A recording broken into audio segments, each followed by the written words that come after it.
Chapter 4, Part 3. The man's face was perhaps a shade whiter than its usual color, but his eyes were glowing, and there was a grim set look about his smiling lips that made the hearts of those men go out to him. He seemed to realize so much that the joke was upon him, and with it all exhibited such reckless indifference to consequences. Without an instant's hesitation, he started towards that horse. "Great snakes," muttered Curly to Bill. "That feller's got some nerve." The Dean started forward. "Hold up a minute there, Mr. Patches," he said. The stranger faced him. "Can you ride that horse?" asked the Dean pointedly. "Well, I plan to," returned Patches, "but," he added with his droll humor, "can't say how far I will, though." "Don't you know that he'd kill you if he can?" questioned the Dean curiously, with his eyes twinkling approval. "He does seem to have such a notion, doesn't he?" appeared Patches. "Perhaps you better let him alone," said the Dean. You don't need to kill yourself to get a job on this outfit." "That's quite kind of you, sir," returned the stranger gratefully. "I'd rather glad you said that, but I'm going to ride him just the same." They looked at him in amazement, for it was clear to them now that the man really could not ride. The Dean spoke kindly. "Why?" "Because," said Patches slowly, "I'm curious to see what I'll do under such circumstances, and if I don't try the experiment now, I'll never know whether I had the nerve or not." As he finished, he turned and walked deliberately towards the horse. Phil ran to Curly's side, and the cowboy, at his foreman's gesture, leapt from his saddle. The young man mounted his helper's horse, and with a quick movement caught the riata from the saddle horn and flipped open a ready loop. The stranger was close to the bays off, or right side. "Other side, Patches," called Phil. "You want to start in right, you know." Not a man laughed, except the stranger. "Thanks," he said, and came around to the proper side. "Take your time," called Phil again. "Stand by his shoulder and watch his heels. Take the stirrup with your right hand and turn it to catch your foot. Stay back by his shoulder until you're ready to swing up. Take your time." "I won't be long," returned Patches as he awkwardly gained his seat in the saddle. Phil moved his horse closer to the center of the corral and shook out his loop a little. "When you're ready, lean over and pull up the blindfold." The man on the horse did not hesitate. With every angry nerve and muscle strained to the utmost, the powerful bay leapt into the air, come down with legs stiff and head between his knees. For an instant, the man miraculously kept his place. With another vicious plunge and a corkscrew twist, the maddening brute went up again, and this time the man flung from the saddle, as if from a giant catapult, to fall upon his shoulders and back in the coral dust where he lay still. The horse, rid of his enemy, leapt again, and then with cat-like quickness and devilish cunning whirled, and with wicked teeth bared, vicious blazing eyes, rushed the helpless man on the ground. With a yell, Bob spurred to put himself between the bay and his victim, but had there been time, the move would have been useless, for no horse could have withstood that maddened charge. The vicious beast was within a bound of his victim, and had reared to crush him with the weight of heavy hooves, when a rawhide rope tightened about those uplifted forefeet, and the bay himself crashed to the earth. Leaving the cow horse to hold the rope tight, Phil sprang from his saddle and ran to the fallen man. The Dean came with water in his felt hat from the trough, and presently the stranger opened his eyes. For a moment he lay looking up into their faces as though wondering where he was and what had happened to him. "Are you hurt bad, son?" asked the Dean. That brought him to his senses. He got to his feet somewhat uneasily and began brushing the dust from his clothes. Then he looked curiously towards the horse that Curly was holding down by the simple means of sitting on the animal's head. "I certainly thought my legs were long enough to reach around him," he said reflectively. How in the world did he manage it? I seemed to be falling for a week." Phil yelled, and the Dean laughed until the tears ran down his red cheeks, while Bob and Curly went wild. Patches went to the horse and gravely walked around him, and then, "Let him up," he said to Curly. The cowboy looked at Phil. He nodded. As the bay regained his feet, Patches started towards him. "Here," said the Dean, "you come away from there." "I'm going to see if he can do that again," declared Patches grimly. "Not today, he ain't," returned the Dean. "You're working for me now, and you're too good a man to be killed trying any more crazy experiments." At the Dean's word, the look of gratitude in the man's eyes was almost pathetic. "I wonder if I am," he said, so low that only the Dean and Phil heard. "If you are what?" asked the Dean, puzzled by his manner. "Worth anything as a man, you know," came the strange reply. The Dean chuckled. "You'll be all right when you get your growth. Come on over here now, out of the way, while Phil takes some of the cussedness out of that fool horse." Together they watched Phil ride the bay and return him to his mates after a very tired and a much wiser pupil. Then, while Patches remained to watch further observations at the corral, the Dean went to the house to tell Stella all about it.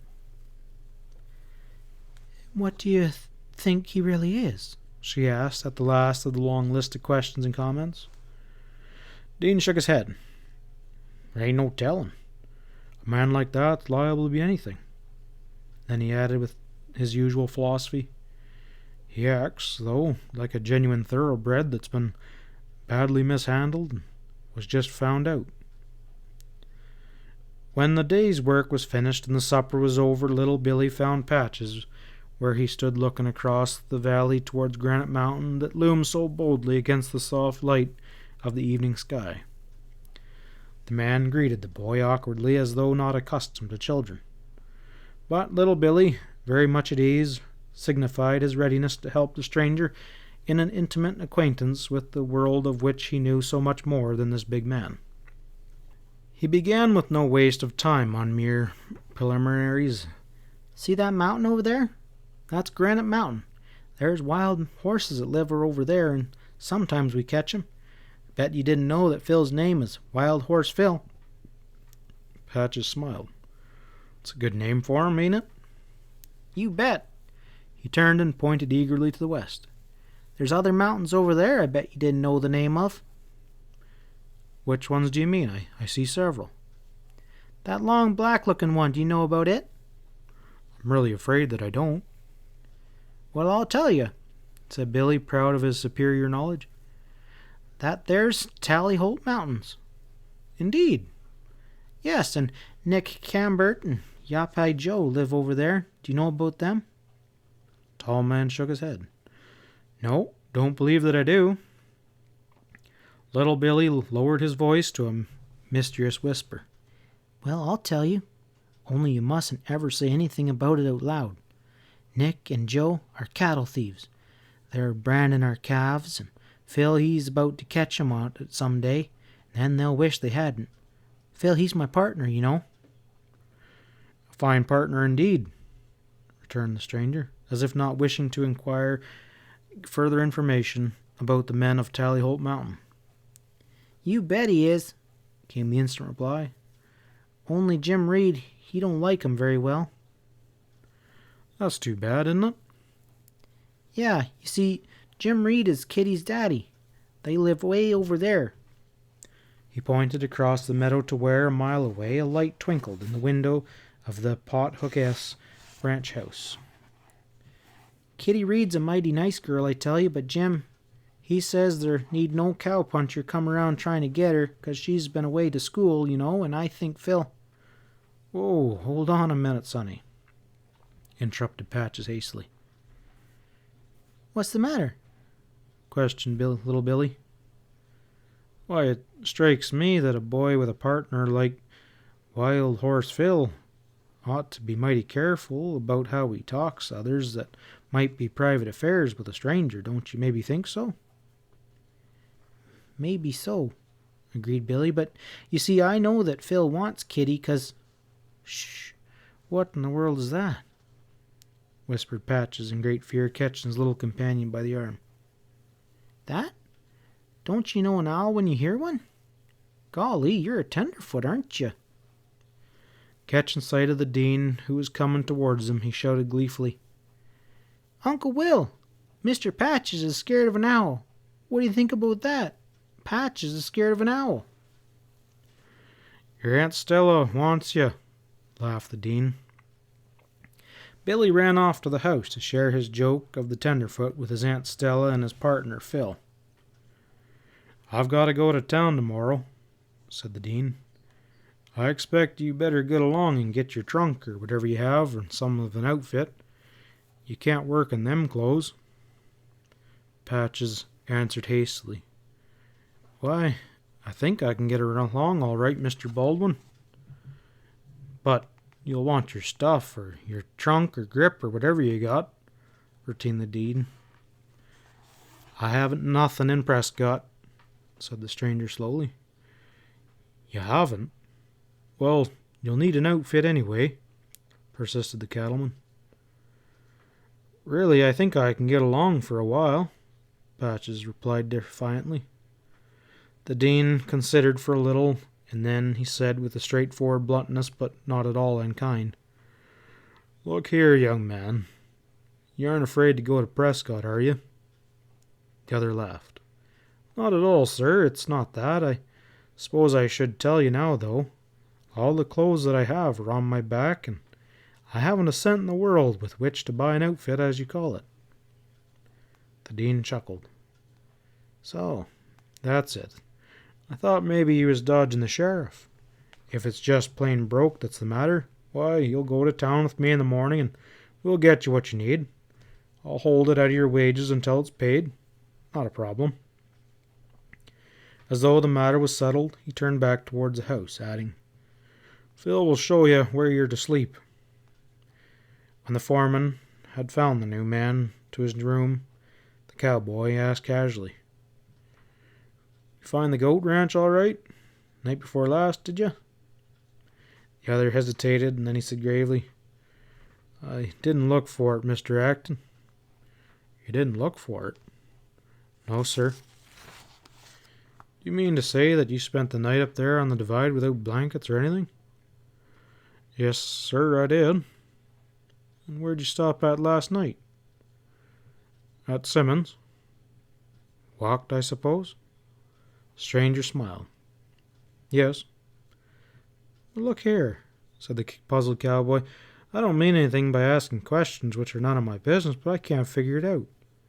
If you were coming out here to get a job on the Cross Triangle, why didn't you go to Mr. Baldwin in town?